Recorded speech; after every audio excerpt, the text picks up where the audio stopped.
So now we can start adding colors to the type. So we've got our two colors here in the color group, and now we can just select our text, and what we can do is just select the swatch, and now you can see it's actually changing the color, just like that.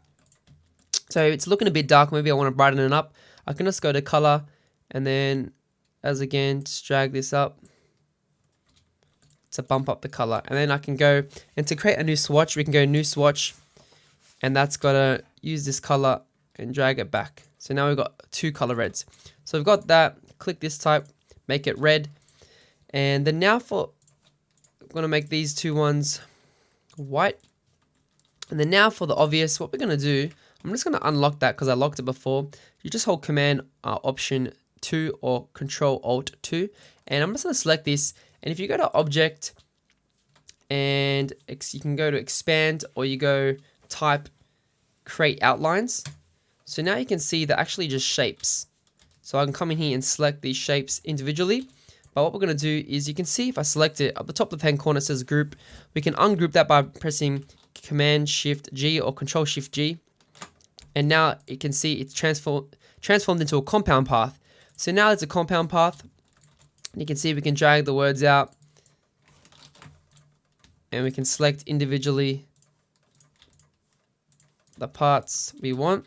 But we've got to, because it's a compound path, we've got to uncompound path it. So select the word, and what we're going to go Object, Compound Path, and go Release.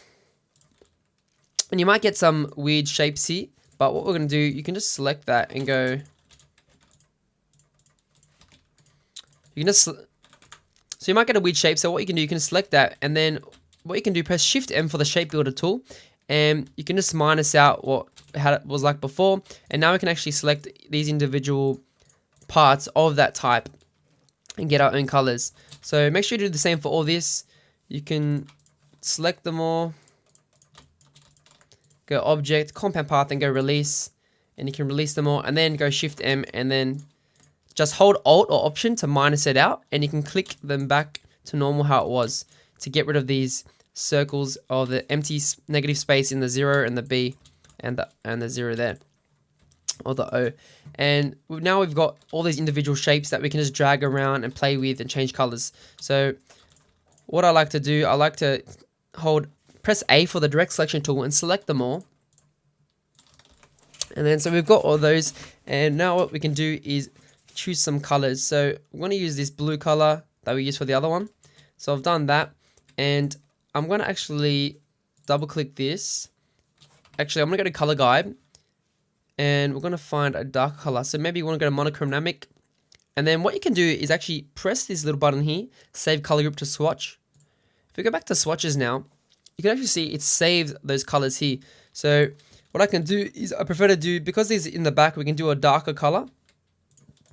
So this one looks like a dark color, but I'm going to make it even more darker by going to color. So I'm going to drop that down like this.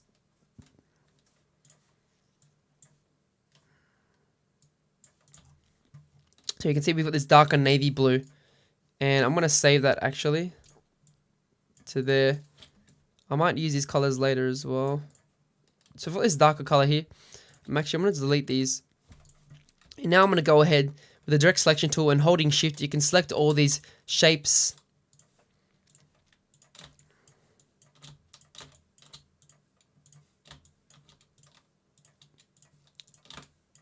And then from there, we can just click the color, and now you can see it's colored to this nice blue. Change that one as well. So now it looks like there's a shadow behind it, which is pretty sweet. So what else we're going to do now is we're going to select all these main letters here.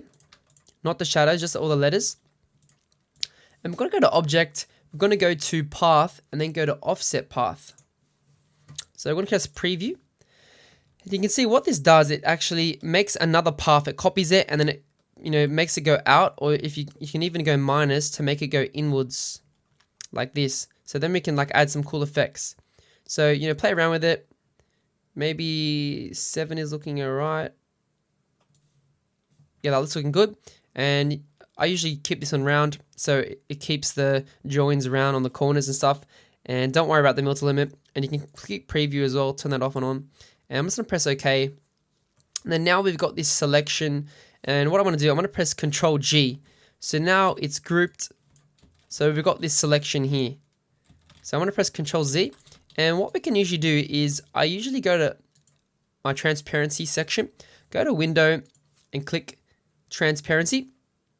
Then from that, we can actually play around with these blending modes. So I'm just scrolling through and you can see we're getting some cool effects. Screen, color dodge is cool, overlay, soft light. Pretty much those are the main ones I use. I usually use color dodge, overlay, or maybe multiply or screen. They're really cool. If you want a darker look, you can use that, or maybe you want to go color dodge. And you can even bump down the percentage a little bit, like maybe 60% to get a nice look. But I think screen was looking nice before. And yeah, 90%. And you can see we're getting some nice effects in this type to make it look really nice. So we've got that. And now we can move on to our bottom type. Once again, I think it changed back. So go back to type and then change the uppercase again. And we can do it again, object, and go to, type and go to create outlines. So now this is a shape as well, but you can leave it live if you want. If you want to edit it and type, you can leave it like that. And we can just change the color to white, which we have over here. It's a little bit hard to read, so maybe we want to do a little bit, maybe you want to make it look a bit darker, or we can even darken the background. So I might go to the background and select that. And we're going to make a darker color of this. You can set this drop down menu to open up some more options here. I'm just going to drag the black, not too much, maybe 5%, just to darken it a little bit. Just like that, and then we can try again, and it should be readable. Okay, now it's more readable, as you can see there. So we got that. Make sure you lock the background. And now our poster is starting, to look, have some life, look cool, and we can really start building out some extra, additions and extra cool illustrations to it. So we've got our type, and